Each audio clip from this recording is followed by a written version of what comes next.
मंत्री आहे आणि तुम्ही अशा पद्धतीनं बोलत असेल, नाव राधाकृष्ण ठेवायचं आणि कृत्य मात्र कंसाची करत असेल, तर हे कंसाची औलाद हाकलून काढा त्या पार्टीतून. तुम्ही तुमच्या मुख्यमंत्र्याला शेर द्यायला लागले का? फडणवीस साहेब एका इकडे कर्जमाफीची घोषणा करतं, तारीख देतं, आणि हे वाचाडवीर मंत्री महोदय सांगतं का कर्जमाफी किती डाव द्यायची, काय करायचं आणि किती डाव लुटायचं तुम्ही, त्याचं ठरलं नाही पाहिजे? अरे शुक्र माना, लोक तुम्हाला मारत नाही. मी तर म्हणतो, जो राधाकृष्ण विखे पाटलाची गाडी फोडून ना, त्याला 1,00,000चं बक्षीस माल. मी तर फोडणार होता भेटला तर. पण हे नालायकी थांबवा, आम्ही सहन करणार नाही.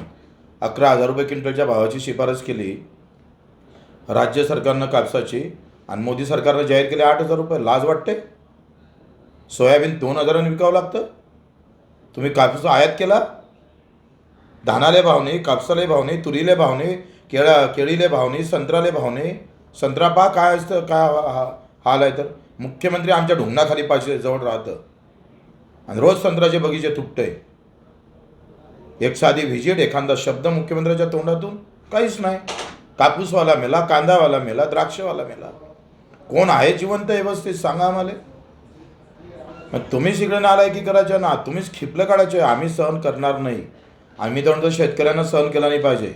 सडेतोड उत्तर द्या. काय होऊन गुन्हे दाखल होऊन ते पाहून घेऊ.